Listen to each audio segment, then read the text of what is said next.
Hello and welcome to the Opening 45, the podcast equivalent to those football debates down the pub with your mates. My name is Oliver Graystone, and with me, as always, is my co-host, Will Matthews. How you doing, Will?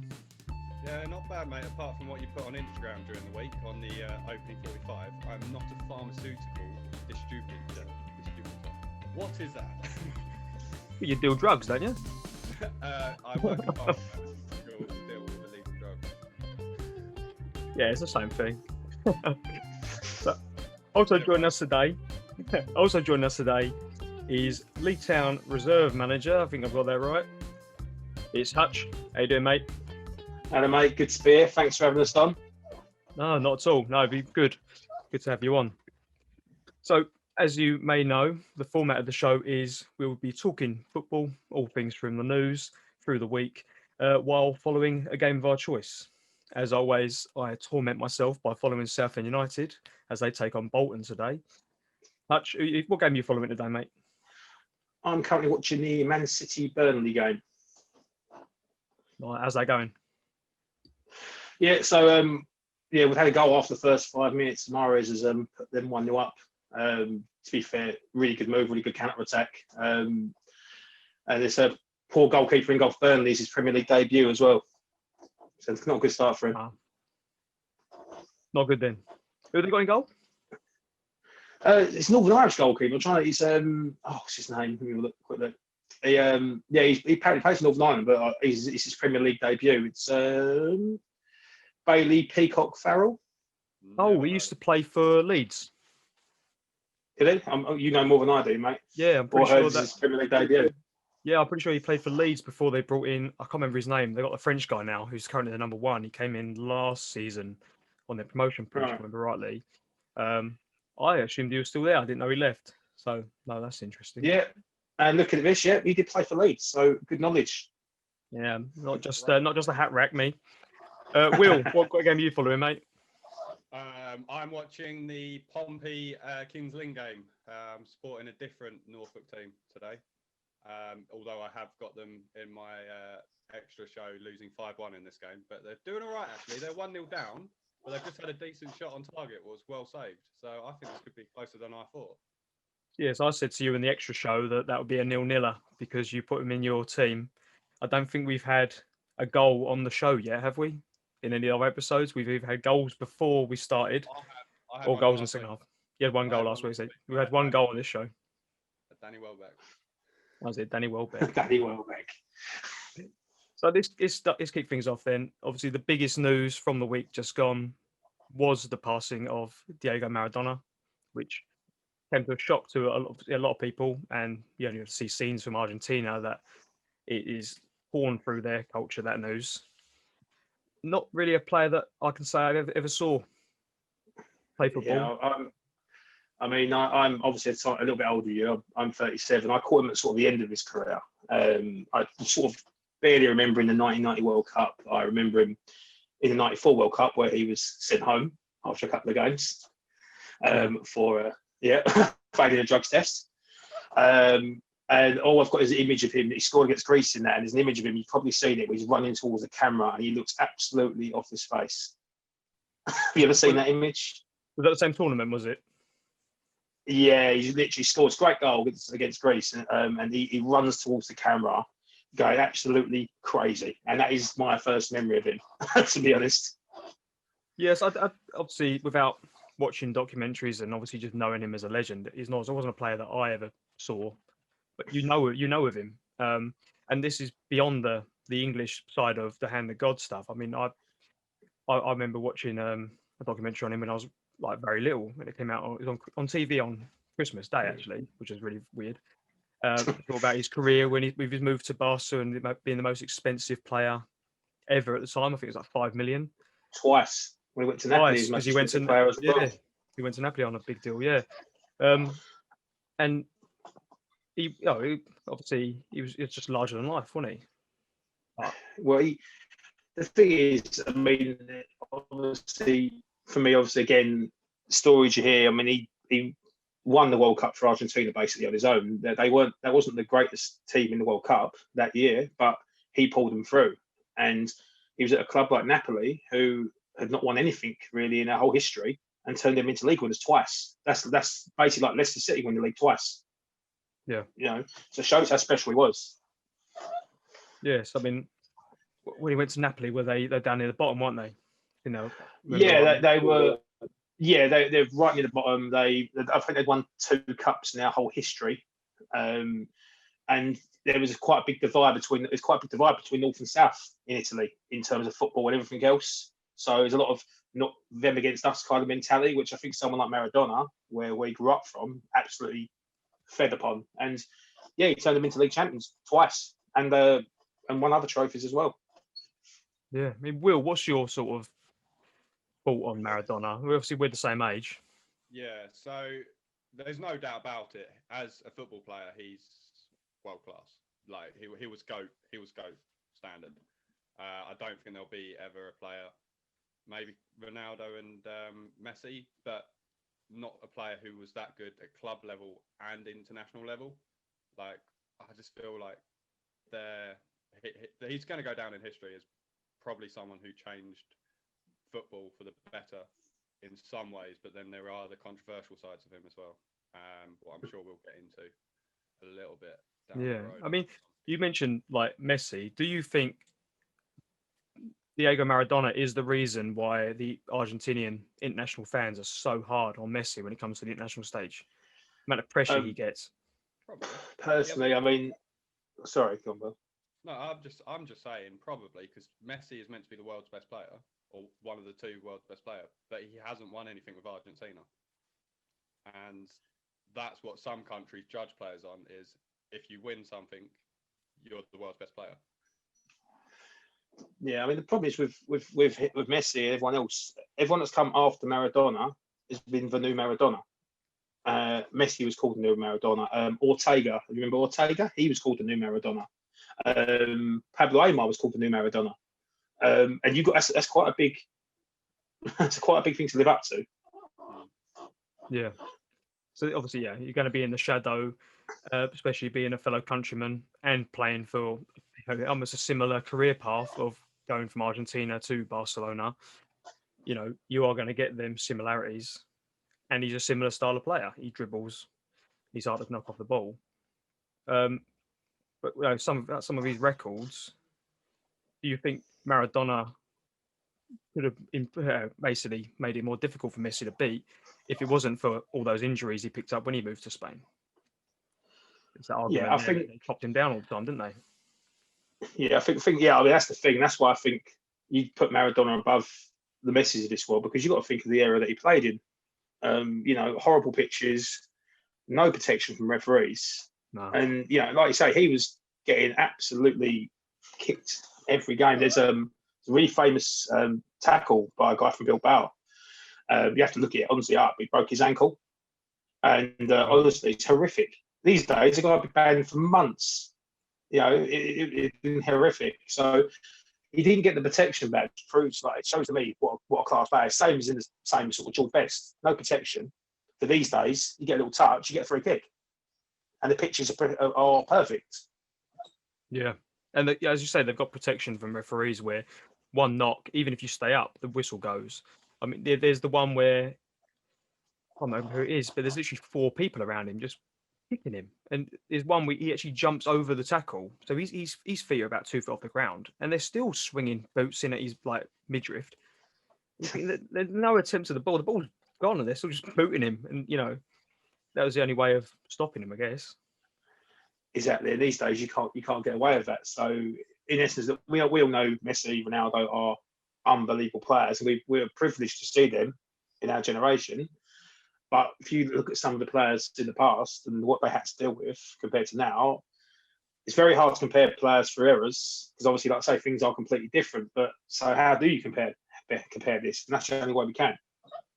Yeah, I mean, I was having this conversation the other day when the news came on Wednesday, and I was talking to my dad about, you see footage of George Best. You think about the pitches he was playing on with the ball he was using. I've kicked one of those balls at the museum at Preston. One of those balls. They are literally like children's bowling balls. They've got no give to them at all. you hit them and they move, and there's no traction. They just stick in the ground. With too much traction, Well, even. And also when they get water on boards, it's like kicking the medicine ball.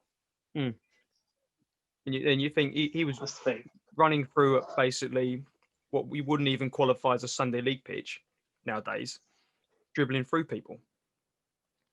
We have a goal here in my game. All right, we have a goal. It's 2-0 to City. Just watching the replay now.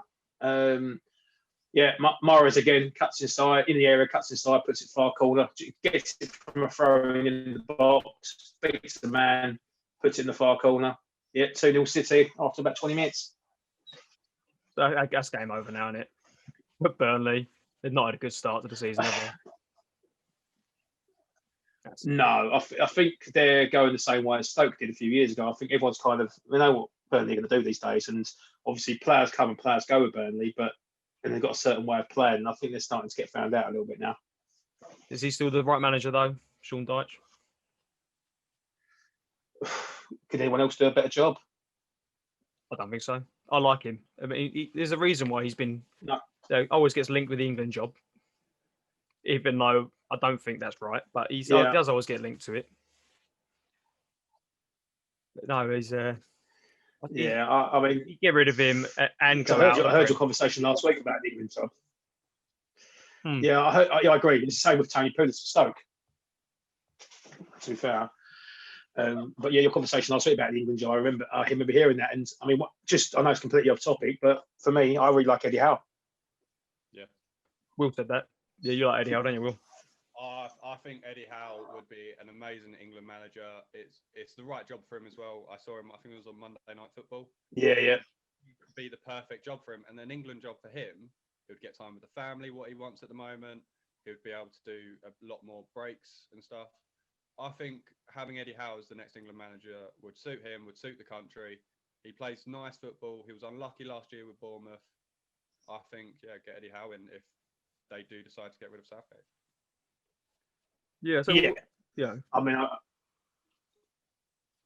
go on, Hutch. Go on, mate. No, go on. Yeah. No, I totally agree. I mean, every time I listen to him talk, he talks sense. I like the way he plays football. He comes across as a really nice guy, thoughtful guy, especially when it comes to his football. If you saw a bit looking at his set pieces and so forth that he done with Bournemouth and things like that, he's a progressive coach, and I just think for international football, I think he could be perfect because he's a manager that players are going to love to play for. Yeah. So we'll talk about England shortly because I want to go over the World Cup seeds. Yeah.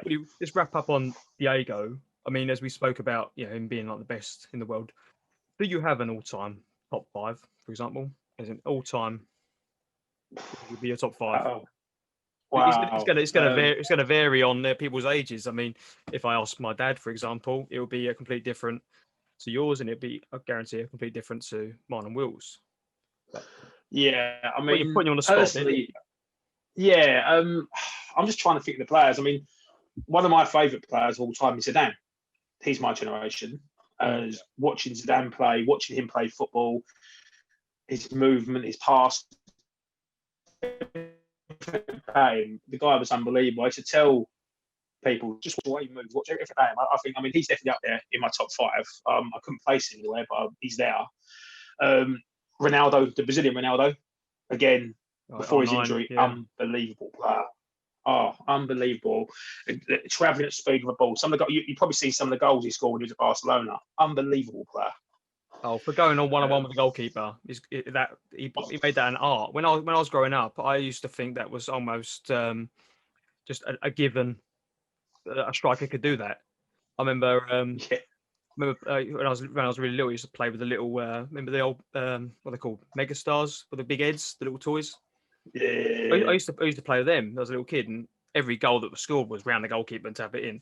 Because I just thought that was a given until I started watching football more often and realised, no, you've got to be class for that. Just to jump in, a goal has been disallowed here. Due to offside for Man City. Looks like he's offside.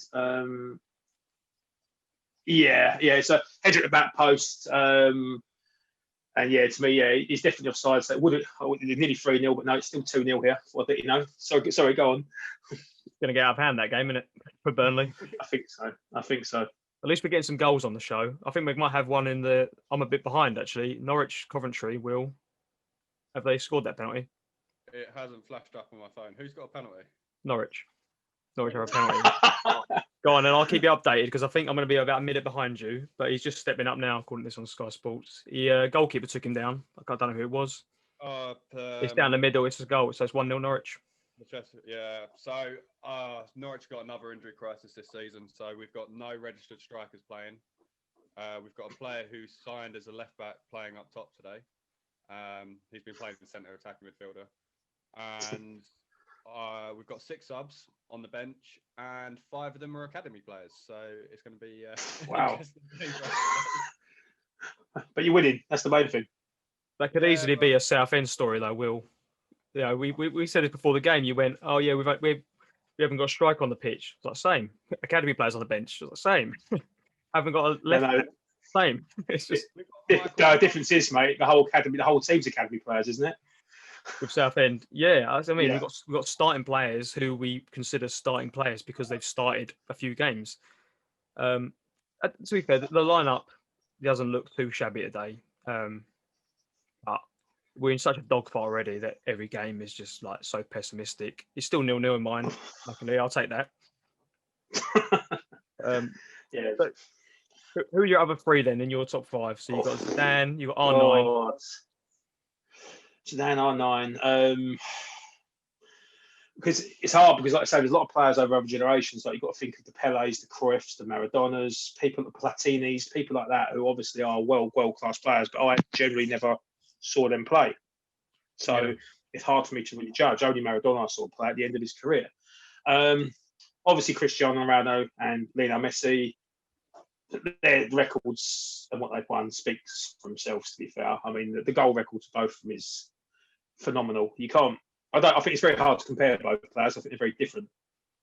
They are. Yeah. Obviously, as a United fan, obviously I've a bit more affection towards Ronaldo than I do Messi, as you can imagine. Yeah. And probably last player, probably Ronaldinho. I mean, have you ever seen a player play the game like he's in the playground like that? The only time I ever saw him play was when David Beckham did the UNICEF game at Old Trafford. And I know it's a different environment, but again, they're all seasoned pros, all around the same age, and he stood out. I mean, you've got people like Figo on the pitch, but yeah, he's just what he could do with a ball. It was just insane just to watch him, you know.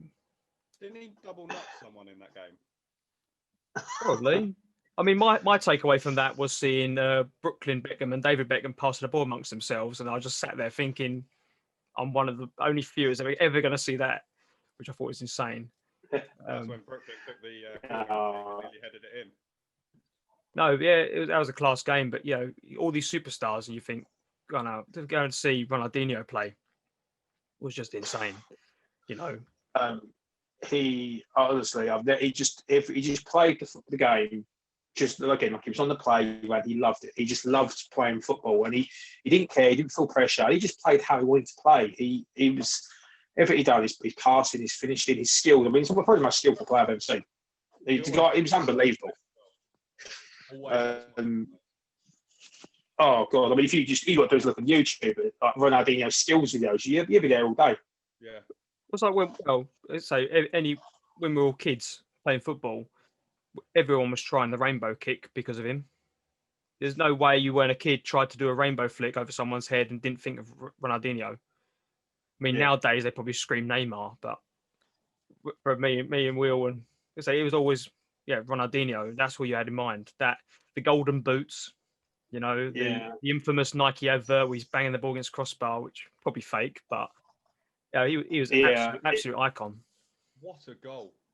Pompey 2-0 up. That is a great finish. Top corner from outside the box, in off the bar. Norwich Loney in goal had no chance. They got a lot of them, and they could be in your first team today. Them lot. Yeah, I think we've got about 3 Loney players in Kinsling in this game. So it's looking good for the future then, yeah? Well, we do quite a lot of work with getting academy players in, but then they kind of go straight into the first team because we always have an injury crisis. Yeah, Ollie knows about that. Don't worry, like we say, Ollie knows about that. Oh, mate. Yeah, you talking about me personally or Southend? Because both apply to that one. Yeah, probably both. I think I've had more injuries this season than appearances. I think it's not good. But, Tell me about it. I've been injured about 2 months. Yeah, I suppose there's not been a lot of football though, so you've not missed a hell of a lot. No, that's it. That's the only positive at the moment. All starts again next week, eh? Yeah, it'll be interesting.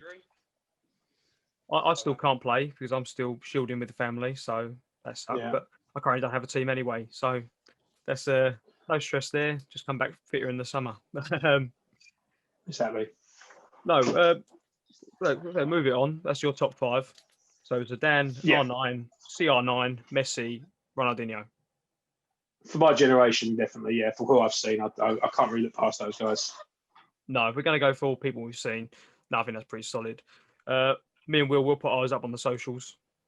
And anyone watching as well, tweet us your 5 that you've, and we'll put in the rule that people you've seen play. So obviously we've got the legends of, the Maradonas and your George Bests, and we'll keep it that you've actually seen them play, witnessed them. Doesn't have to be live, but even on TV. So yeah, I'd like to hear your top 5.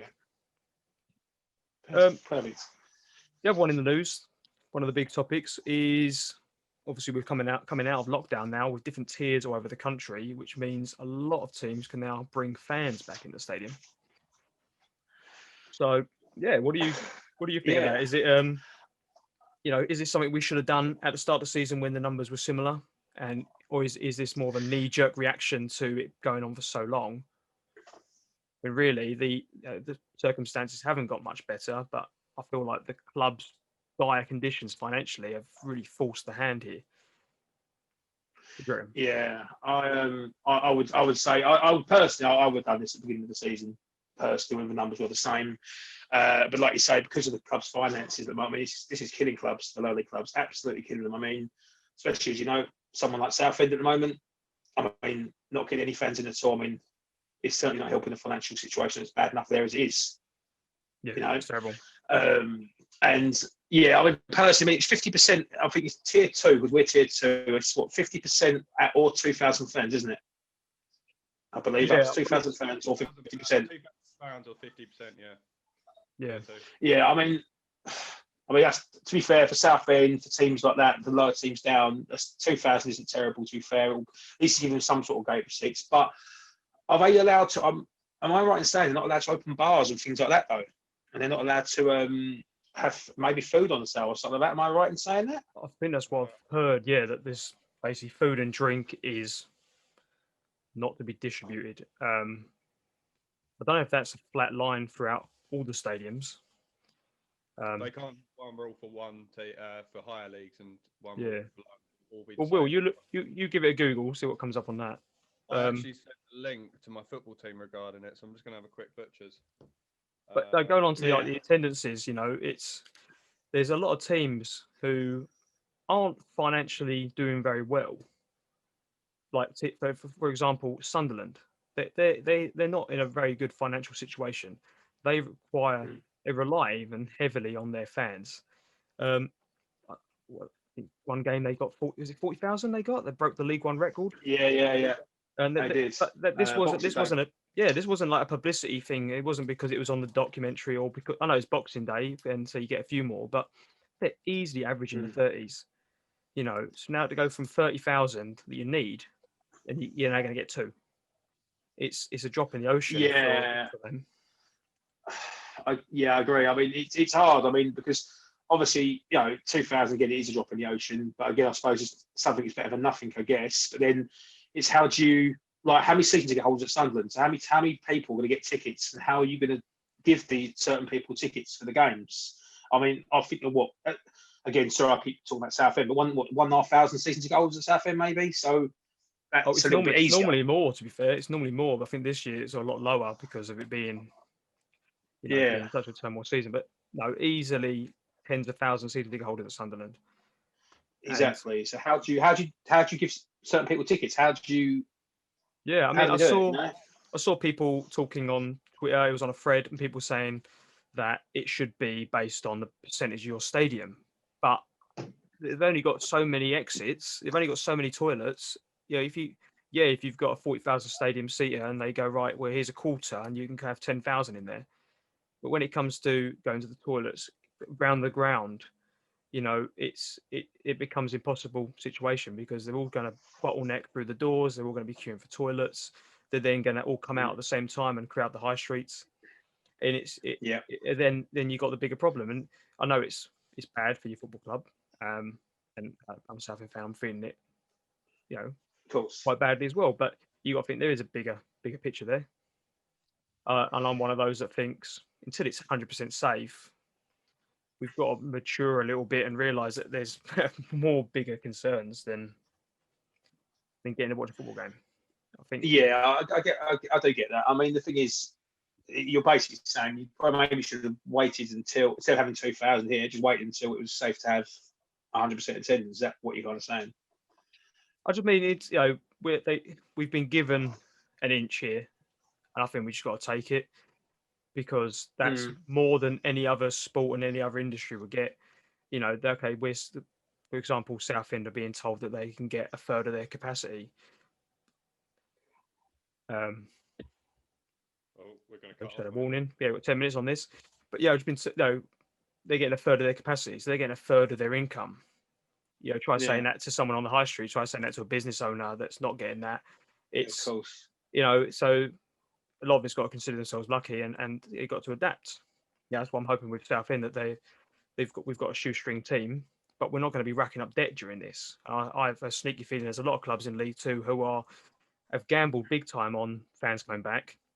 Yeah, they've racked up all this debt, and now they're going to be rescued by the fans being allowed back in, which is going to give them that lifeline. Yeah, I would probably agree with that. To be fair, I mean, and even like as we go, so obviously conference teams, things like that as well. Again, some of these a lot of the conference teams are full-time teams as well, and their players and so forth. So again, getting fans in, and to be fair, they're basically their average attendances again, which is what they forecast for anyway. So it's going to help teams like that. And yeah, I'm glad that finally they're letting people back in. I just wonder how long it's going to be for. That's the problem. Is we'll say things get worse, then what happens? Do we take it away again?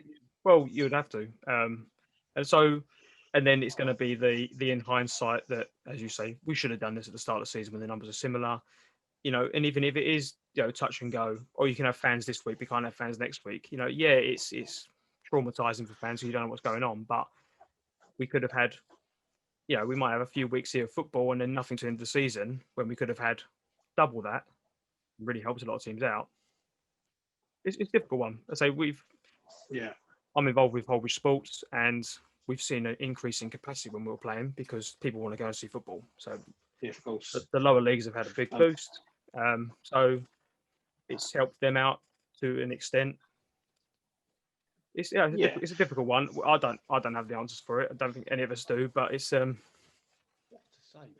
see what happens, really. Yeah, it's crazy times we live in. I mean, like, and obviously, Concord, for instance, have been promoting to let the fans in for months, haven't they? So it's good that you can finally go and watch Concord games. Obviously, them being Conference South, you couldn't go and watch them, could you? Because it was everything below Conference South, you could watch football, but from Conference South upwards, there was no fans allowed in. And I know Anthony Smith has been promoting that for ages to get fans back in. So I know for him and the attendances they get, that's going to help them dramatically. They've got a cup final coming up, haven't they? At Wembley. Or has that happened? Yeah. No, it hasn't happened. I'm not sure. You know what? It's 3-0, by the way. The goal's just gone in. We've got Bernard Mendy, a volley at the back post. 3-0 City. I don't know. So we're going to get about 4 or 5 in that game easily. At least we've had goals this week. But no, yeah, they've had the FA Trophy, was it? FA Trophy or FA Vase? I'll get confused which one's which. Yeah, it was FA Trophy, FA Vase. But yeah, I'm not 100% sure what's happened with it because I hadn't. They were going to do it and then it didn't happen. So I'll be honest. I'm sure people will put in comments what exactly has happened with it. But I'm not sure what's going on there, to be honest. I'm hoping they get a chance to play the final. I mean, I've been watching Concord my whole life, so I'm a Candy boy, and I really hope they get the opportunity to play their final. You know, I mean, they worked hard. Yeah, we were talking about them midway, weren't we, Will? You know, about how they've grown. Concord for a while, because I'm a Fitz boy, so I know the Cowley brothers. Okay. So, and what they did at Concord, what was it, 5 promotions in 7 years or 6? Yeah, something like that. Yeah. Yeah, something along those lines. And what teams do is they bring in people like the Cowleys and they continue the ball rolling, don't they? They've done the same at Lincoln as well, and it's just I think, as I said on Wednesday, and I'm going to stick by it, I think Concord in the next 10 years will be the best team or the highest team in Essex. I think they're on that trajectory. So they've not been going for hundreds of years, have they? No, I think they've been going since the 70s, I believe, or 60s. They started as a Sunday league team. Yeah, so... I mean, my dad's played against them in the past, and that's how, when I grew up, he always spoke about, it was Canvey Island, and there was the other team, Concord, which we occasionally read about in the Echo. And that was a team that my dad had really played against. And to see them that big, it'd be good for them if for the cup final fans are allowed in, because that'd be mega for people that have followed them all this time as well through that growth. They finally get to their biggest game in the history, and the fans can't be there. It's it'd be horrible for them. But see fans being allowed back. Let us know in the comments. What do you think on the situation? Is this something that you're excited about? Are you going to be going to your local team's game now? Or on the flip side, are you going to continue watching the lower league games? Maybe the teams you've gone to go and see during this time. Are you going to stick with them? Are you going to go to more of them games? But no, let us know. But we should probably wrap it up because we've only got a few minutes left on this. We've come to the end of the first half now. So it's 3-0 in your game, Hutch? 3-0 in my game, 3-0. 43rd minute so far. And what have you got, Will? I'm still 2-0, but Pompey are all over them, to be honest. So I think that will be close to my scoreline. I think we all went for the win on that one. You went quite low scoring though, didn't you? No, I said 4-1. It was Rich. Rich went for it. Here we go. Just got Southend on Sky Sports here. What's going on here? Oh, really? Okay, terrible. That's a ridiculous miss. But yeah, no, still 0-0 in my game, which is a must win for Southend. But yeah, well, at least we've had some goals this week, which is better than the last few weeks, to be fair. Yeah, had a few, mate. I've not had a goal yet. I've not had a goal in the first half yet. Every game I've picked has been 0-0 all the way. We'll get there. We'll get there eventually. That's good for Southend at the moment. Well, yeah, because normally I'm thinking we're just going to be watching the other team score, which was my worry. And the first week we filmed, Southend got their first win of the season, and last week the game was called off, and this week we haven't conceded yet. So, no, all positives. It's all positives. But yeah, we'll end that there. Sorry, oh, here we go. Hey, Pompey just hit the bar from 40 yards. Sorry, that's the. Well, that's the final input from this half. But, yeah, that's what I'm saying now. That's what we're saying. But no, thanks for joining us. It's good to have you on. Very much for having me on. You've been a good omen. We've had goals in this goals on the show finally, which is good to see. It's always a gamble when we do the first half, the opening 45 as it is, because the second half is always more eventful. But it's called the opening 45 for that reason. But no, thanks again. If you enjoyed this episode, drop a like, hit subscribe if you're not already, and hit that notification bell so you can be notified when we drop a new episode. We have a new midweek show as well, because it's called the Opening 45 Extra. We should have a new episode coming up in the next week or so. It's a head-to-head show. If you haven't already seen the last episode, we took on friend of the show, Rich Smith, who predicted some of the results from the FA Cup, which is happening this weekend. If you listen to this on your podcasts, give us a review, recommend us to a friend. That really helps us out. And until next time, this has been the Opening 45. Cheers, guys. Cheers. Have a good weekend, guys. Cheers, mate. Take care, guys.